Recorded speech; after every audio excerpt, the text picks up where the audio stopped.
005 히말라야를 넘어서 2장-2 해가 뜨면 길 위에 눈이 녹는다. 그러나 해가 지면 진창길이 얼어 면도날처럼 뾰족해지고 발에 밟혀 부서진다. 많은 티베트인들은 새끼줄 같은 걸로 발을 감싸 얼어붙은 진창의 날카로운 날로부터 보호한다.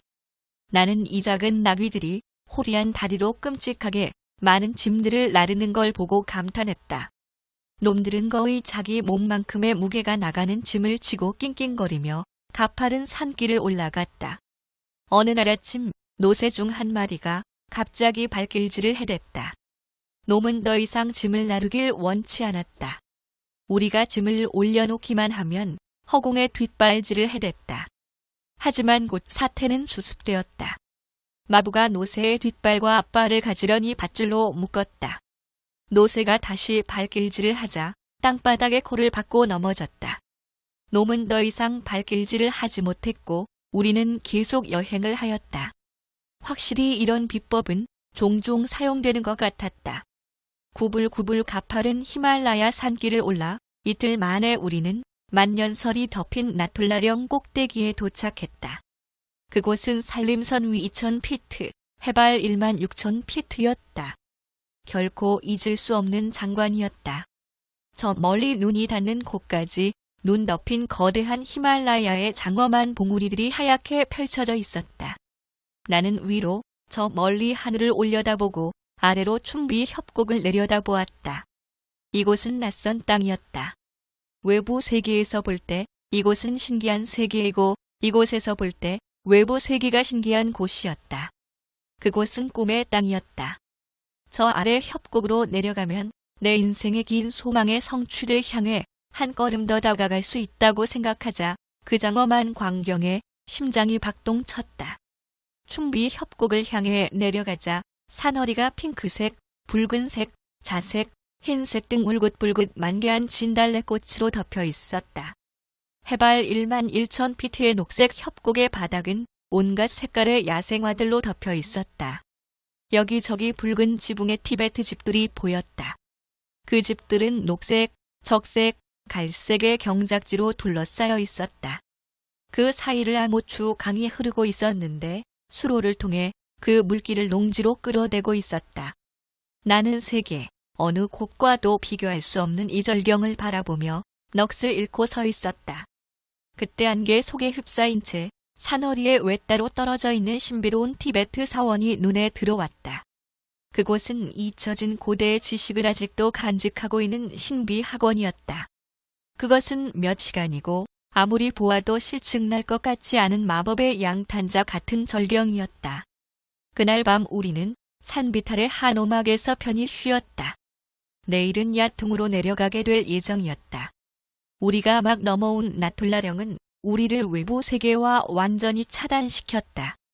이제 우리는 세계의 지붕에 있는 신비의 땅, 금단의 땅에 들어선 것이다.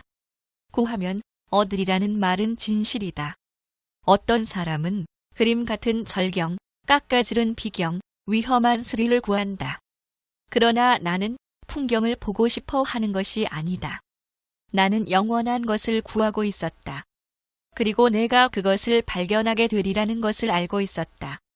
오막 안에 우리는 불을 지폈다.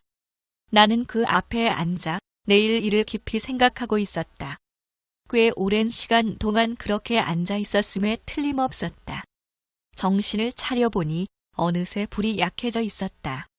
나는 촛불을 끄고 잠자리에 들었다. 모닥불의 붉은 잔화가 희미해져가고 있을 때 나는 몽상에서 퍼뜩 깨었다. 내 잠자리 곁에 한 형체가 나타났기 때문이었다. 나는 하인이 뭘 가지러 왔다고 생각하고 말했다. 왜 왔어? 아무 대답도 없었다. 내가 다시 그 형체를 쳐다보았다. 그것은 라마의 법복을 입은 한 사람이었다. 소름이 전신에 쫙 퍼졌다. 그의 얼굴을 쳐다보았다. 그 존재는 아주 잘생긴 몽고인 타입으로 높은 이마, 꿰뚫을 듯한 두 눈, 해처럼 밝은 얼굴을 하고 있었다. 미간 사이가 넓고 얼굴은 미남형이었다. 그의 입술이 움직이는 것이 보였다. 하지만 그가 무슨 말을 하는지 들을 수 없었다. 그가 마치 나를 알고 있다는 듯 미소를 지었다. 그리고 서서히 그의 모습이 눈앞에서 사라졌다. 나는 환시를 본다거나 뭔가 공상하는 버릇이 없었다. 나는 탐구심이 아주 강했다. 나는 충분한 숙고를 하지 않고는 아무것도 받아들이지 않았다. 이것은 실제로 어떤 존재가 나를 방문한 것이 틀림없었다. 내일이 되면 뭔가 알 수 있을 거라는 생각이 들었다. 다음 날 야통에 도착하자마자 나는 칼림퐁에서 본 나의 친구를 다시 만났다. 나는 그를 친구라고 불렀지만 사실상 내게 있어서 그는 친구 이상의 존재, 스승이었다.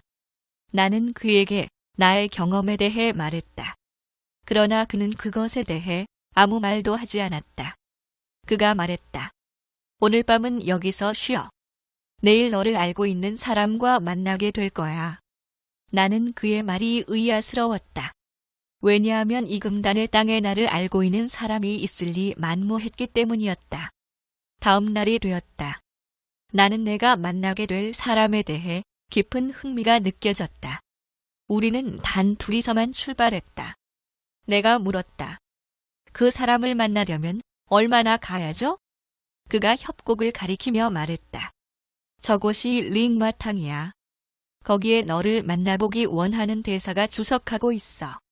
그분은 너를 알고 있어. 그는 사원에 살고 있지만 이미 오래전에 종교적 신조, 도그마, 의식 등을 초월했어. 그곳이 편하니까 그냥 머물고 있어. 그는 모든 라마들로부터 존경받는 분이야. 사실상 나라 전체에서 위대한 마스터로 여기고 있지. 그러나 그분은 내게 필요한 것이 마스터가 아니라고 말씀하실 거야.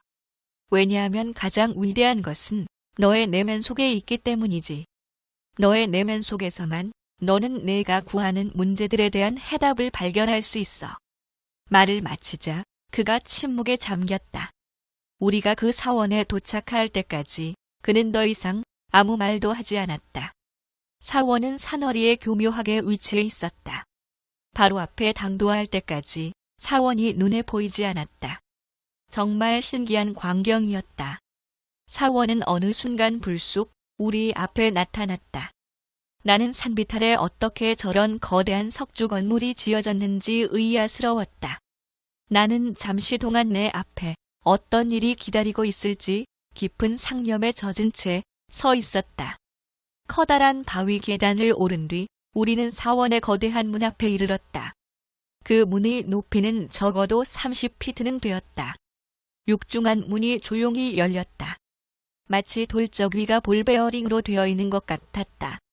틀림없이 안에서 우리를 기다리며 보고 있었음에 틀림없었다.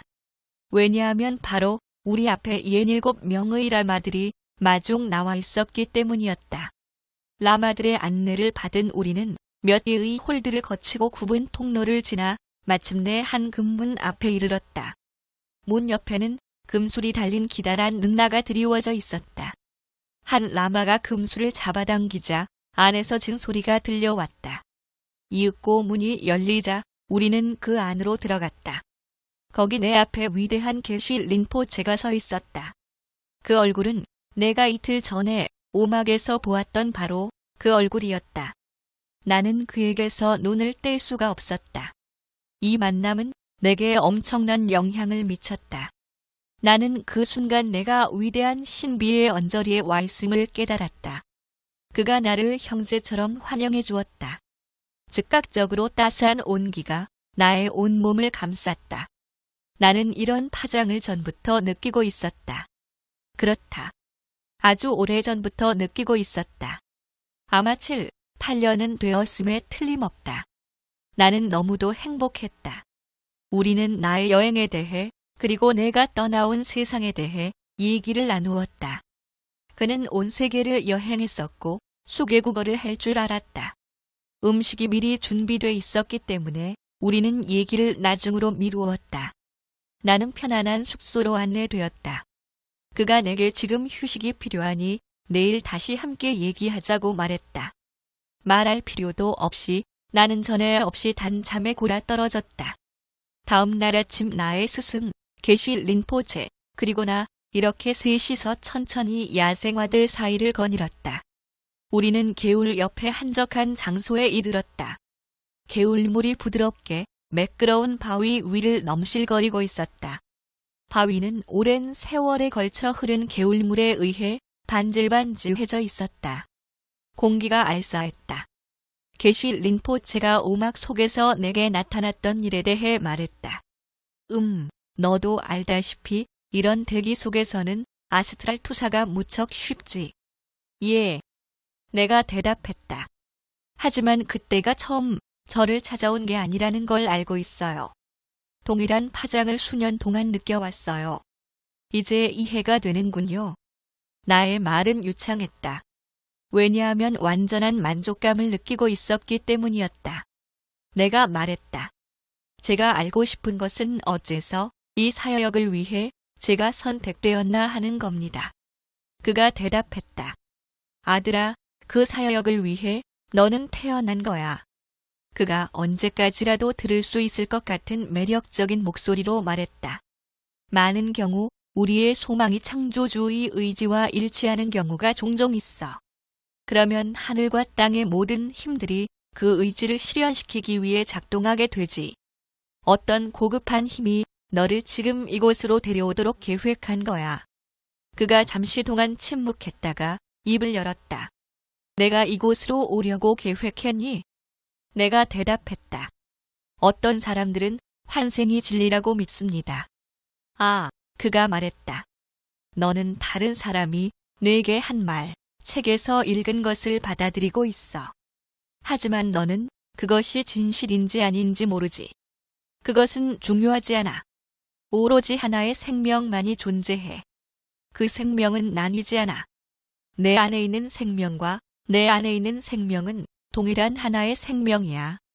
거기에는 분리라는 것은 없어. 그것은 하나야. 몸 속의 이 생명은 몸 밖의 생명과 동일한 거야. 전체 생명은 너와 나 속에서 분리될 수 없어.